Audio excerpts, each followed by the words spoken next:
In class, the substitute stopped at my desk, held out her hand and said, "Spit out your gum." The room went silent. I just stared back before smiling, because there was nothing in my mouth.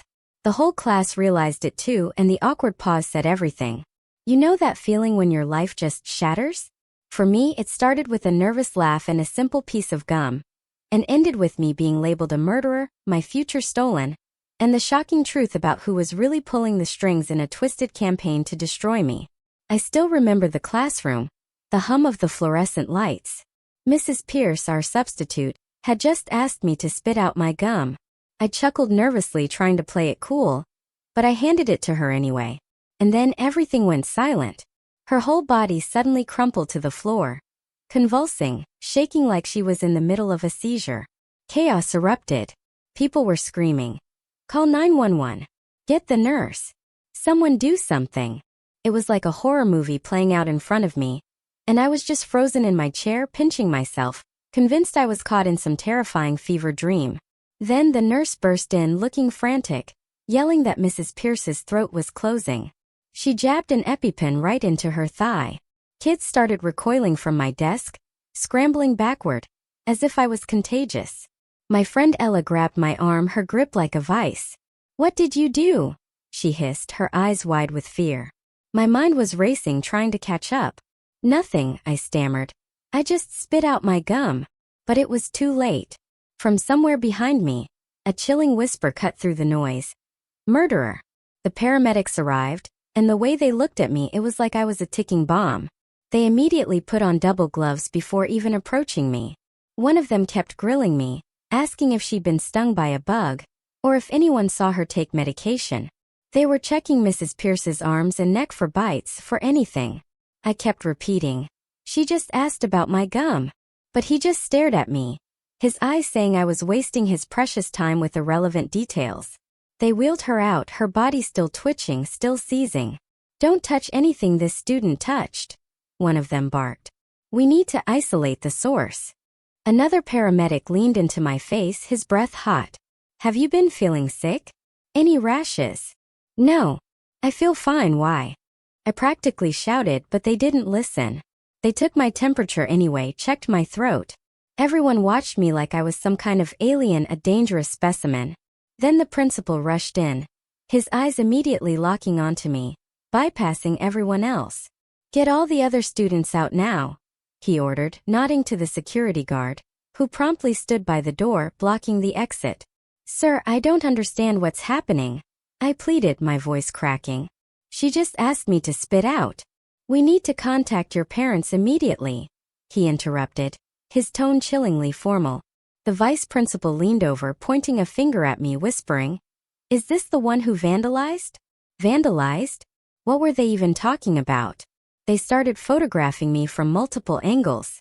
I tried to cover my face, but they told me sharply to put my hands down. Then they were at my desk, taking fingerprints with actual crime scene equipment. "Where did you get this gum?" the principal demanded, his voice like thunder. 7-Eleven? I mumbled, completely bewildered. "Is this even regulation gum?" he snapped. What did that even mean? They ignored my confusion and sent someone to search my other classes for more gum. Next, the lunch ladies were brought in. "What did the student eat today?" they asked. "They sat alone at lunch," one of them said, like that was criminal. "Didn't wash hands before eating. I swear I'd used hand sanitizer." They pulled up my entire lunch purchase history on a laptop. "Has this student ever brought outside food?" My hands started shaking uncontrollably. "The superintendent's on his way," someone announced like a death knell. "Pull up the student's disciplinary file," the secretary read out loud. 3 tardies this semester. Failed to turn in health forms. Those were excused. My mom had called them in, but the school resource officer cut me off, his voice dripping with menace. "Your parents better have good insurance. This is assault with a deadly weapon." A deadly weapon? It was Trident watermelon gum. I wanted to scream. "We'll need a full toxicology report," he said, actually writing this down as if I was some hardened criminal. Someone even mentioned Miranda rights. I felt like I was going to throw up, the bile rising in my throat. Through the office window, I could see parents gathering in the parking lot. A mob forming. Someone was even passing around a clipboard, a petition. I sat in that office for 2 agonizing hours while they waited for Mrs. Pierce's heart rate to stabilize. Nobody would tell me anything. Every time I asked what was happening, they'd just exchange knowing looks and say, "Just wait." The principal kept asking what I'd eaten for lunch. It seemed like such a bizarre question when our substitute just almost died, but I told him, PB&J and apple and cookies. He wrote it all down meticulously, then made a phone call. 2 hours later, a woman burst through the door. It was Mrs. Pierce's daughter. The principal tried to explain what happened, but she cut him off, her voice shaking with pure rage. "You committed murder of a school employee." "What?" "I didn't. My mother has a severe peanut allergy," she spat, her voice tight with fury. "It's in her file in red ink." My stomach dropped through the floor. A cold, horrifying dread washed over me. She could have died. One particle can trigger anaphylaxis. And then the pieces clicked. Horribly. My peanut butter and jelly lunch. The gum right after. Oh God. I was suspended immediately. "Effective right now," the principal said, not even meeting my eyes. Security escorted me out, past the mob of parents, their faces a blur of anger and judgment. I figured that was it. My punishment. But I was so wrong. A week later, the college rejection letters started piling in. My dream schools, my safety schools, all gone. Every teacher who'd promised to write my recommendation letters mysteriously pulled out at the last minute. Then my mom's car tires were slashed. All 4. The final crushing blow came when I got a call from my part-time job. Fired. Just like that. It all traced back to the Pierce family. They had ruined my life, over a peanut butter sandwich and a piece of gum. Over an accident. A cold, hard fury settled deep in my bones. It was time to show them what real destruction tasted like. I grabbed my notebook and started scribbling, my pen pressing so hard it tore through the paper on some words. Every single way I could hurt them back. First idea. Slash their tires just like they did to my mom's car. Too simple, too quick. Then I wrote about spreading rumors at their church, posting flyers around town detailing their lawsuit history, maybe even calling their insurance company with an anonymous tip about fraud. My hand cramped from writing, but I couldn't stop. Page after page, the plans got darker as the night wore on. Sugar in their gas tank. Dead fish in their mailbox. Signing them up for every spam list on the internet. Around 3 a.m. I had 20 pages of ideas, but none of them felt big enough. None of them could possibly match what they'd done to me. The next morning I couldn't sleep anymore. So I got in my car and drove past their house just to see it. Mrs. Pierce lived in one of those perfect suburban houses, white picket fence, garden gnomes.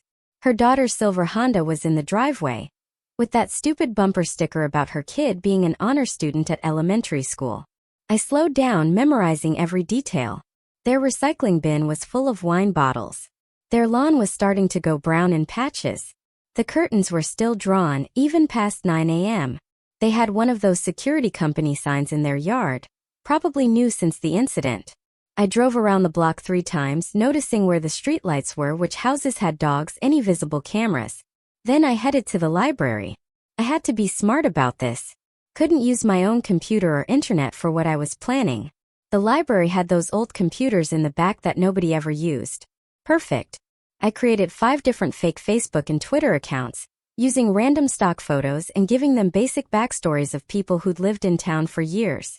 I started following local business pages and community groups to make them look real. Each account had a different personality, but they all had one thing in common. They were going to start asking questions about the Pierce family. My first posts were careful, innocent questions in the town Facebook group, asking if anyone else had noticed how the Pierce family always seemed to get their way with the school board. Within an hour, 3 people had commented with their own stories. Mrs. Pierce throwing fits at PTA meetings because the bake sale couldn't accommodate her allergies.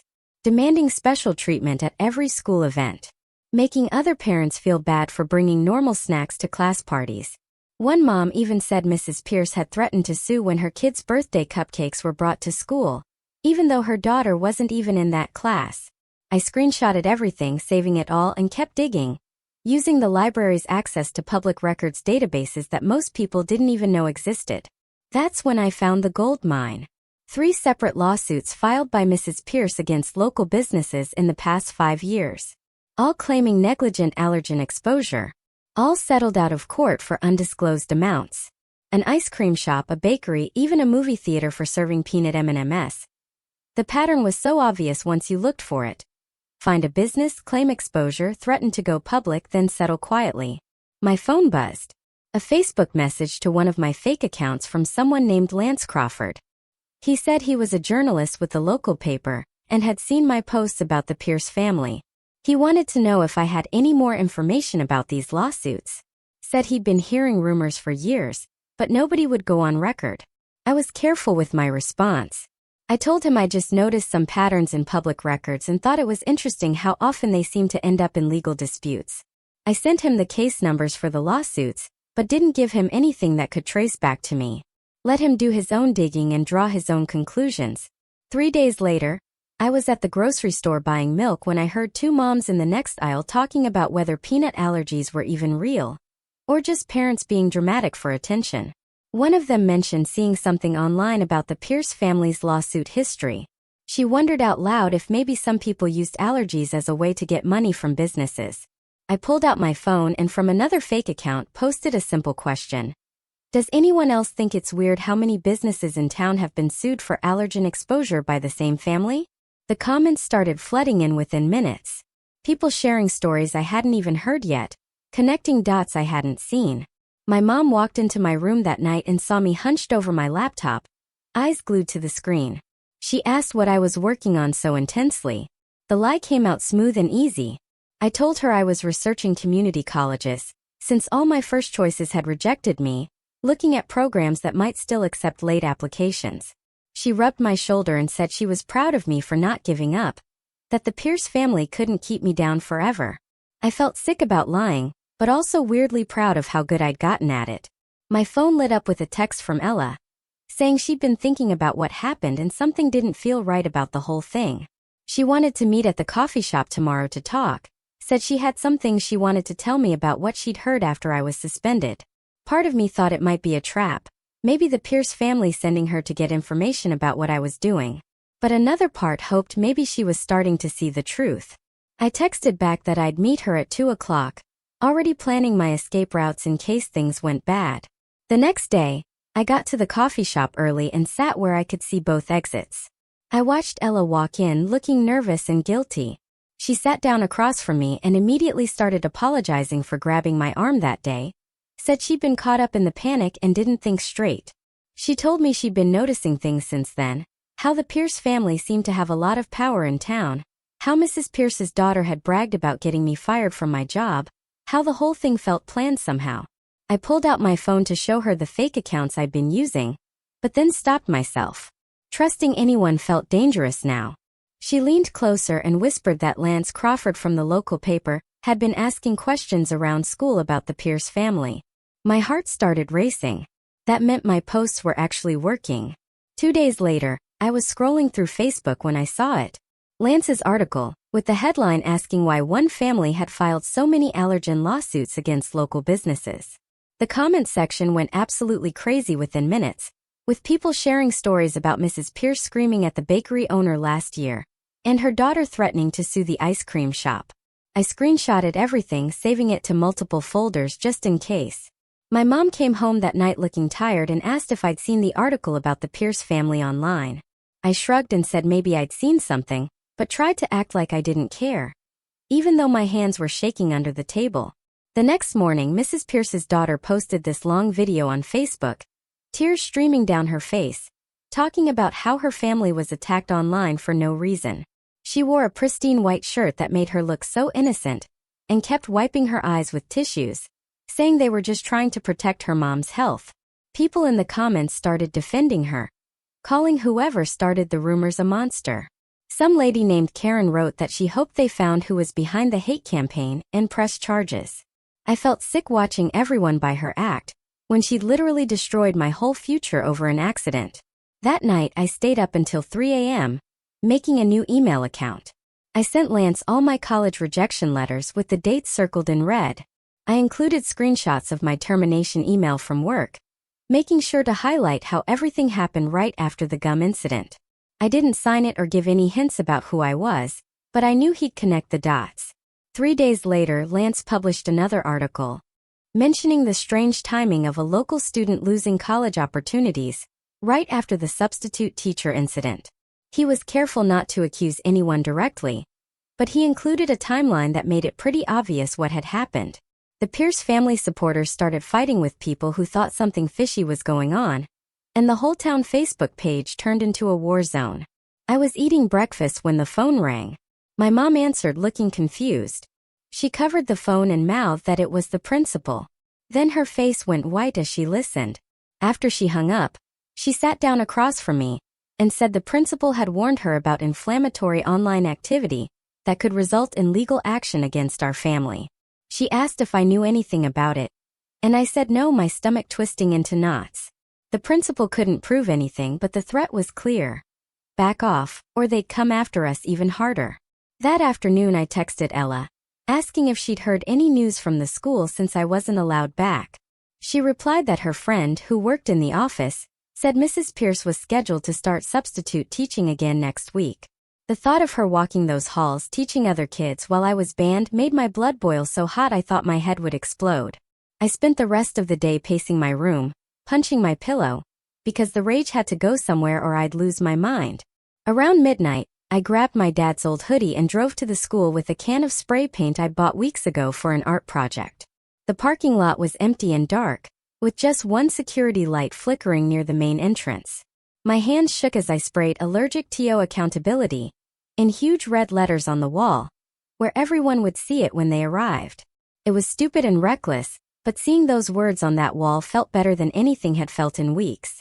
I drove home, my heart pounding, and threw the spray paint can in a dumpster behind the grocery store. The next morning my phone blew up with texts from people sending me screenshots of the vandalism, all over Facebook. The security footage showed a figure in a dark hoodie, but you couldn't see the face or license plate clearly. The principal called an emergency assembly about vandalism and consequences, according to Ella, who texted me updates throughout the day. She said he looked directly at her when he talked about how anyone with information should come forward immediately. Parents started posting about how the school wasn't safe anymore, and demanding better security cameras. Some people thought it was funny and true, while others called it criminal property damage that proved someone was out of control. I stayed off social media that whole day, and helped my mom clean the house to keep my mind busy. That evening I got an email from someone named Nain Vasquez. She said she was a lawyer who'd read Lance's articles. She believed I might have a case for defamation and intentional infliction of emotional distress against the Pierce family. She offered to represent me pro bono because she dealt with them before in another case and knew their tactics. I Googled her and found she was legit, with good reviews and an office downtown. We set up a meeting for the next day at a coffee shop on the other side of town, where nobody would recognize us. She showed up wearing a sharp business suit and shook my hand firmly before pulling out a legal pad. I told her everything from the beginning. The gum incident, the suspension, the college rejections, my mom's tires, losing my job, all of it. She took notes the whole time, asking specific questions about dates and documentation. When I finished, she looked me straight in the eye and said we had a strong case, but warned that going legal meant everything would become public. She paused, then added that any revenge activities I might have engaged in could complicate things if they came to light. I nodded, trying to keep my face neutral, even though my mind was racing about the spray paint. We agreed to move forward, and she said she'd start preparing the paperwork immediately. 2 days later, I was home alone when I heard a car pull into our driveway. I looked out the window and saw Mrs. Pierce's daughter getting out of her BMW, marching toward our front door. I grabbed my phone and started recording before she even knocked. She pounded on the door, yelling that she knew I was home and we needed to talk right now. I opened the door, but stayed behind the screen, keeping my phone recording in my pocket. She pointed her finger at me, her face red, saying I needed to stop the harassment campaign immediately or things would get much worse for me and my family. She kept stepping closer to the door, like she might try to come inside. I asked her to leave, but she kept going, saying her mom almost died because of me, and I was lucky they hadn't pressed criminal charges yet. She said they had connections everywhere in town and could make sure I never got into any college or got another job. I kept my voice calm and asked her again to get off our property, while she ranted about how I was ruining their reputation with lies. Finally, she stormed back to her car, yelling that this wasn't over and I'd regret messing with her family. My hands were shaking as I uploaded the video to Facebook that same night. I didn't blur her face or edit anything out. The whole recording showed her pointing at me through the screen door, threatening my family. Within an hour, it had 50 shares and hundreds of comments. People were shocked that a grown woman would go after a teenager like that. Some parents recognized her from school events and started sharing their own bad experiences with her. The video spread through local Facebook groups, and someone even posted it on the town's Reddit page. By morning, it had thousands of views and the comments were brutal. People called her a bully and said she should be ashamed of herself for threatening a kid. The principal called my house at 7 a.m., demanding I take it down immediately. I told him no and hung up. 2 days later, a process server knocked on our door with legal papers. The Pierce family was filing for a restraining order, claiming I was running a harassment campaign against them.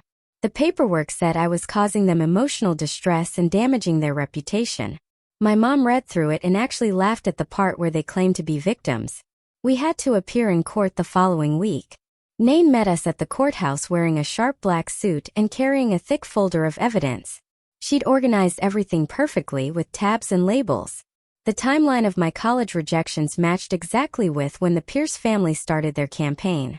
She had screenshots of the job termination email that came right after the incident. She even had the police report from when my mom's tires were slashed, though they couldn't prove who did it. The judge was an older woman with gray hair who looked tired before we even started.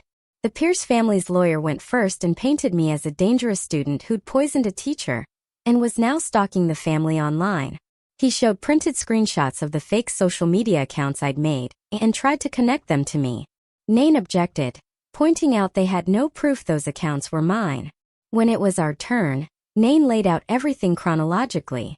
She showed how the college rejection started immediately after the suspension. She had emails from my former boss, saying he'd been pressured to fire me. She presented the threatening video I'd recorded of the daughter at our house. The judge watched it twice and frowned at the Pierce family's lawyer. After 2 hours of arguments, the judge granted a mutual restraining order, meaning neither side could contact the other. She said both families needed to move on and warned that any violations would result in criminal charges. Outside the courthouse, Nain told me this was actually good for us because it protected me from further retaliation. That afternoon, Lance called me with huge news. He'd been digging through school records using a Freedom of Information request and found something incredible. The substitute teacher database showed Mrs. Pierce's allergy information was updated 3 days after the incident. The original file from when she first registered as a substitute had no allergy warnings at all. The famous red ink warning wasn't there until after she'd already collapsed in my classroom. Lance had copies of both versions, with timestamps proving the change. He was writing an article about it for tomorrow's paper. Nain practically ran to her car when I told her. She spent the rest of the day preparing our lawsuit against the Pierce family and the school district. The complaint was 40 pages long and alleged negligence on the school's part for not having proper allergy protocols. It accused the Pierce family of defamation and intentional interference with my economic opportunities. She filed it electronically that evening and hand-delivered copies the next morning. The school board called an emergency meeting for that Thursday night. The auditorium was packed with angry parents on both sides. Some supported the Pierce family and said the school needed better safety measures. Others thought the whole thing was blown out of proportion and the school had overreacted. One dad stood up and said if peanut residue was really that dangerous, then the school should ban all peanut products immediately. Another parent pointed out that would punish hundreds of kids for one incident. The arguing got so loud the board president had to call for order 3 times. They voted to table the discussion until their lawyers could review our lawsuit. Meanwhile, things were shifting in town.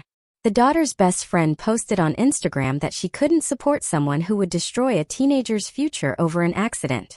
She said she'd seen the daughter's vindictive side before, but this was too much. Other people started distancing themselves too. The daughter's book club disbanded when half the members stopped showing up. Her yoga instructor asked her to find a different studio. Even the grocery store clerk who'd always been friendly started avoiding eye contact. Then something amazing happened. I got a voicemail from the admissions office at State University saying they were reconsidering my application. They'd received new information about my suspension and wanted to schedule a phone interview. It wasn't a guarantee, but it was the first good news I'd had in weeks. My mom cried when I played the message for her. The next day, the Pierce family's lawyer called Nain with a settlement offer. They would pay for my entire college education if I dropped the lawsuit and signed an NDA preventing me from ever discussing the incident publicly. Nain said it was a decent offer financially, but warned that taking it meant they'd never admit wrongdoing. She said I should think about whether the money was worth letting them escape accountability. I spent hours going back and forth about what to do. That same week, my mom's boss called her into his office. He apologized for cutting her hours after the incident and admitted he'd been influenced by the gossip around town. He offered her extra shifts to make up for the lost income and gave her a small raise. He said he'd been wrong to take sides without knowing the full story. Mom accepted his apology, but I could tell she didn't fully trust him anymore. The whole town was choosing sides now, and relationships that had lasted years were falling apart over this mess.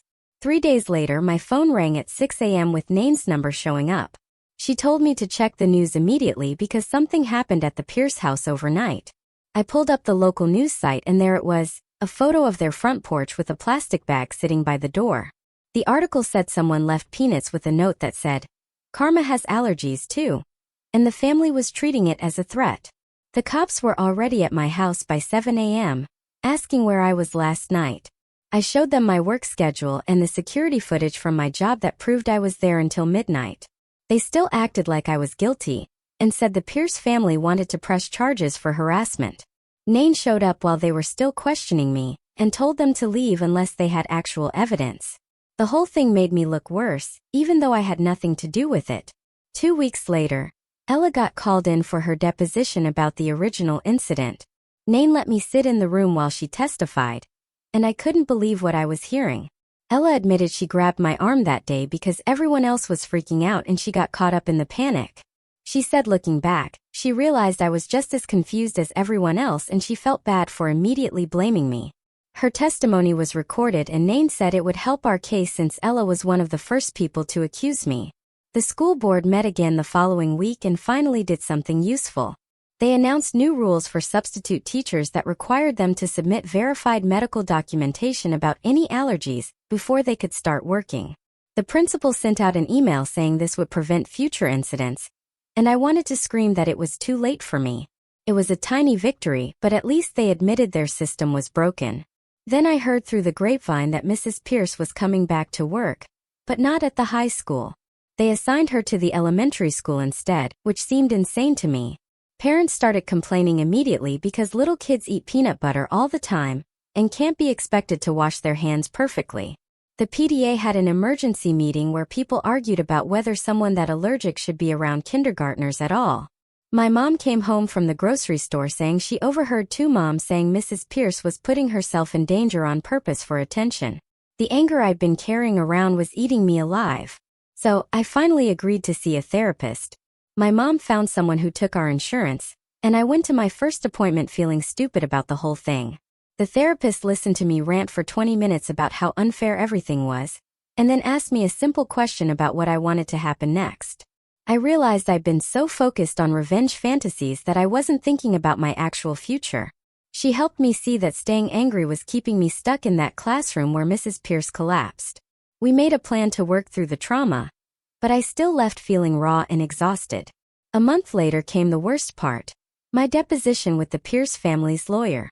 Nain spent hours preparing me, going over every possible question they might ask.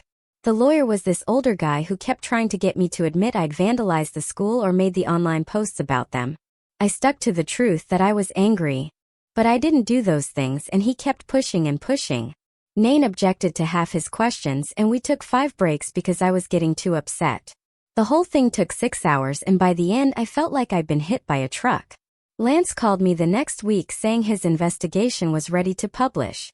He'd found 3 other families who had similar experiences with the Pierces, using the allergy to get money or destroy people who crossed them.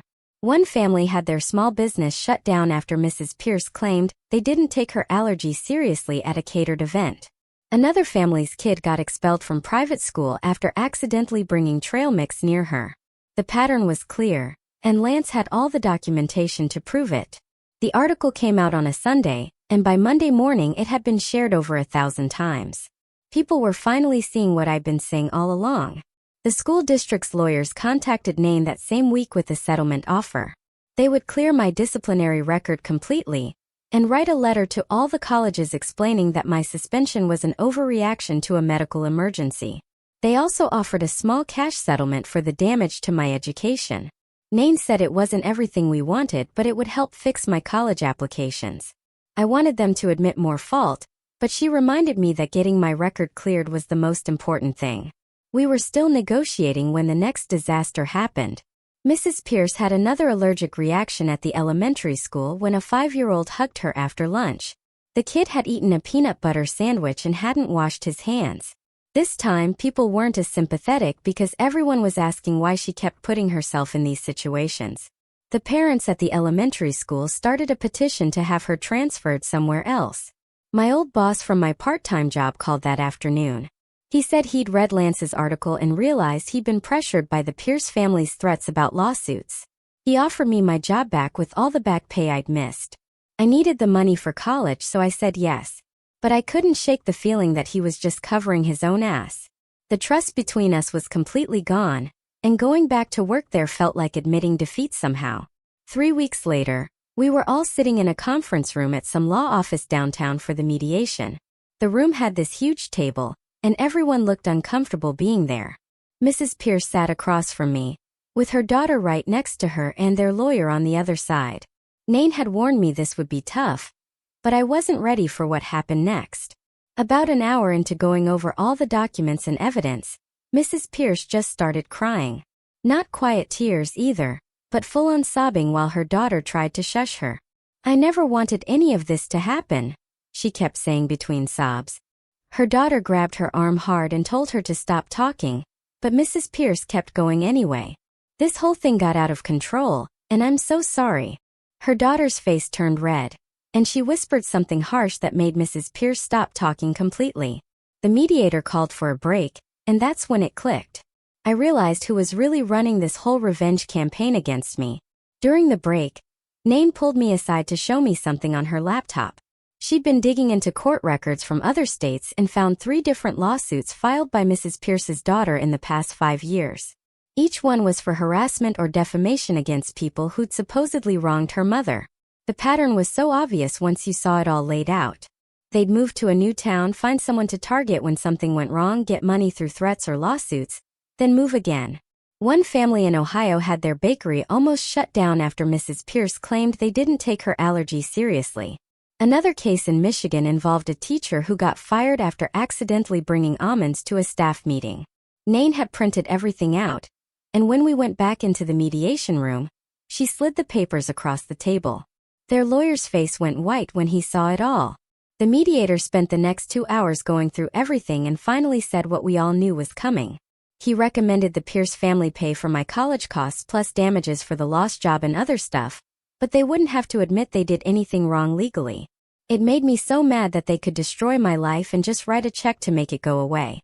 Nain squeezed my hand under the table and reminded me that going to trial would take years and might not end any better. The meeting ended with them saying they needed time to think about it. I spent the next 4 days barely sleeping, going back and forth about what to do. My mom sat with me at the kitchen table, going through all the pros and cons over and over.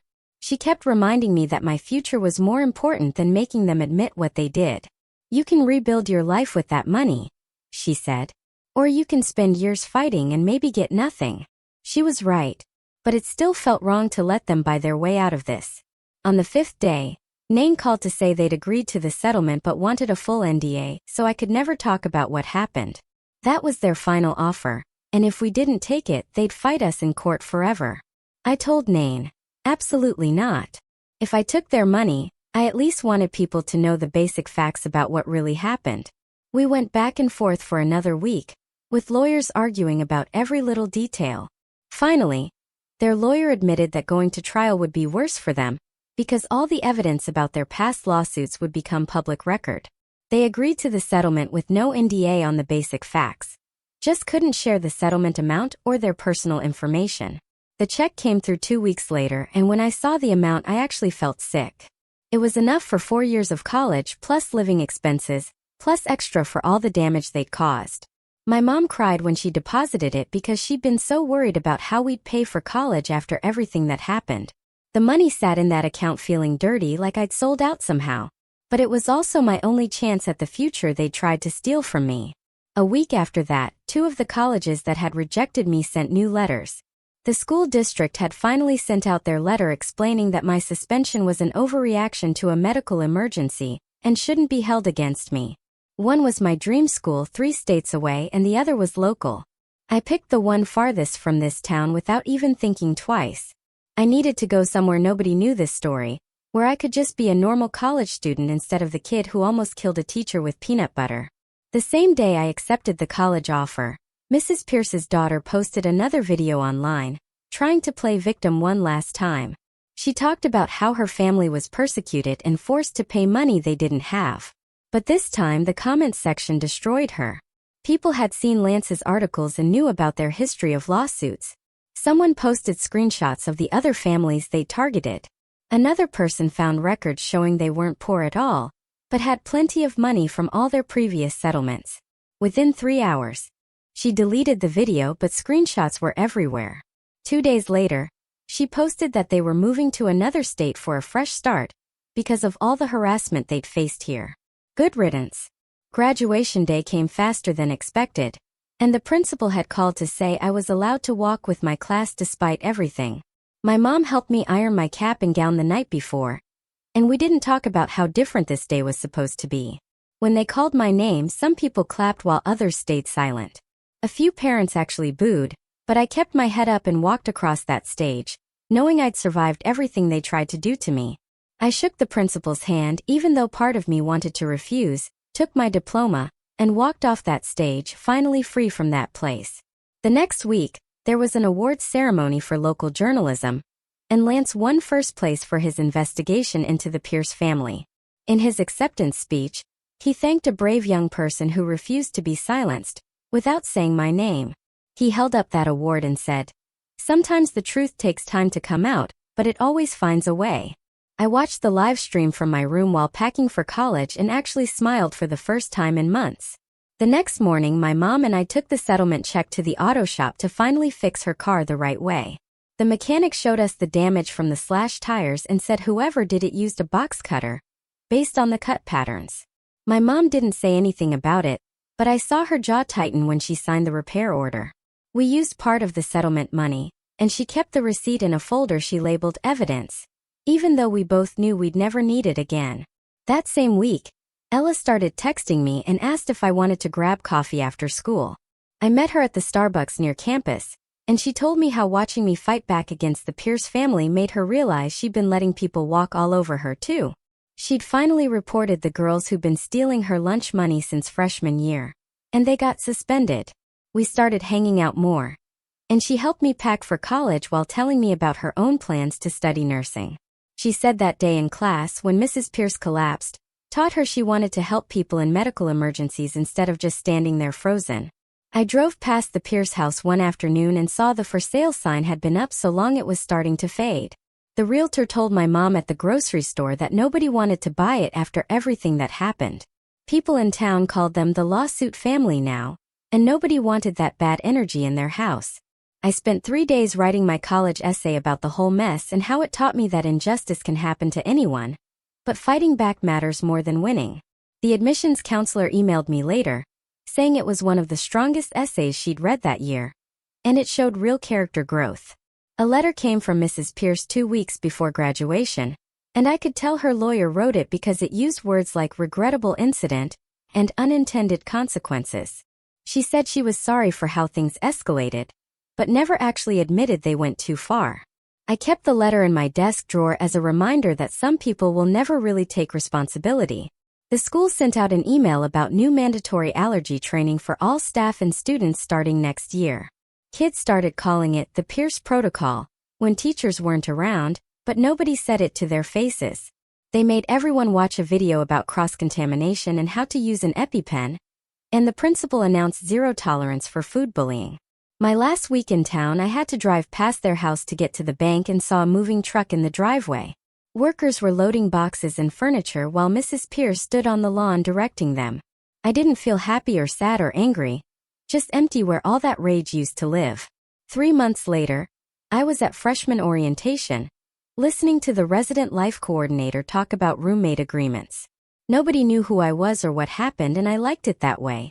When people asked where I was from, I just said, a small town, and changed the subject. My roommate showed up on move-in day, and immediately told me he had a severe tree nut allergy. I helped him check every food item I brought, and threw out anything that might have been processed near nuts. We put up signs on our door and established a whole system for keeping him safe, because I knew how serious allergies were, but also knew they shouldn't be used as weapons. He was grateful I took it seriously without him having to explain why it mattered. We became good friends, and he never knew about my history with allergy-related drama. Nain texted me in October saying the Pierce family was being investigated for insurance fraud in their new state. Someone had tipped off the authorities about their pattern of lawsuits and settlements. She swore it wasn't her, but said she wasn't surprised someone finally connected the dots. The investigator had called her for information about our case, and she provided all the documentation showing their history. I asked if I needed to do anything, and she said no, just focus on school and let karma handle the rest. My mom visited for Parents' Weekend and mentioned the town was different now. People had learned something from what happened, even if they didn't want to talk about it directly. The school had better policies, and parents were more careful about not turning accidents into vendettas. She said the Pierce house finally sold to a young family who got it for way under asking price. The new owners didn't know the whole story, and my mom didn't tell them. That winter break, I ran into the principal at Target, and he stopped me near the electronics section. He said he was sorry for how he handled everything, and that he should have investigated more before suspending me. I told him it was done, and I was doing fine at college, but I didn't forgive him. Some things change you and some bridges stay burned, and that's okay. My college friends eventually found out pieces of the story when someone Googled my name and found Lance's articles. They couldn't believe something so small turned into something so destructive, but they also said they were impressed I fought back and won. One of them said if that happened to her, she would have just given up. But I told her, you don't know what you'll do until someone tries to destroy your whole future over nothing. Parents' Weekend came up in October, and my mom drove 6 hours to visit me at college. We walked around campus, and she kept looking at other families and then told me the town was different since everything happened. Nobody really talked about it directly, but people had learned something from watching how fast things got out of control. The school changed their policies, and parents were more careful about not turning every little thing into a huge fight. She said the Pierce house finally sold to a young couple who got it cheap because nobody else wanted it. I showed her around the dorms and introduced her to my roommate, who she liked right away. We went to the dining hall, and she noticed how I checked every food label carefully now, and how I always washed my hands twice before eating anything. That night after she left, I sat at my desk filling out the paperwork to declare my major. I wrote pre-law on the form and thought about Nain and how she fought for me when nobody else would. I wanted to be like her and help other people who got caught up in someone else's mess. My advisor asked why pre-law, and I told her I'd seen how the legal system could destroy someone or save them, and I wanted to be on the saving side. She signed my forms and said I'd need to keep my grades up for law school, which I already knew. I threw myself into studying and joined the debate team and mock trial club. My phone buzzed one night the next year with a message from Ella. She said Mrs. Pierce's daughter got arrested for harassment in their new town in Arizona. Someone there was ready for their tricks and had recorded everything from day one. The woman had tried the same thing with another family, but this time the police weren't buying it. Ella sent me the news article, and I read it 3 times before I believed it was real. The pattern had continued, but finally someone stopped them. I didn't feel happy exactly, but more like the universe had finally balanced itself out. Second semester, I joined the legal aid clinic on campus that helped students with disciplinary problems. My first case was a freshman who got suspended for something he didn't do, and I helped him gather evidence to appeal. We won his case and got his record cleared, and he thanked me with tears in his eyes. The clinic supervisor said I had a natural ability to see through administrative BS and find the real story. More students came to me for help, and I realized my horrible experience actually gave me skills other people needed. 3 years passed and I was sitting in my law school orientation, listening to the dean talk about justice and advocacy. The firm that sponsored my full scholarship specialized in defamation cases, and they'd recruited me specifically because of my background.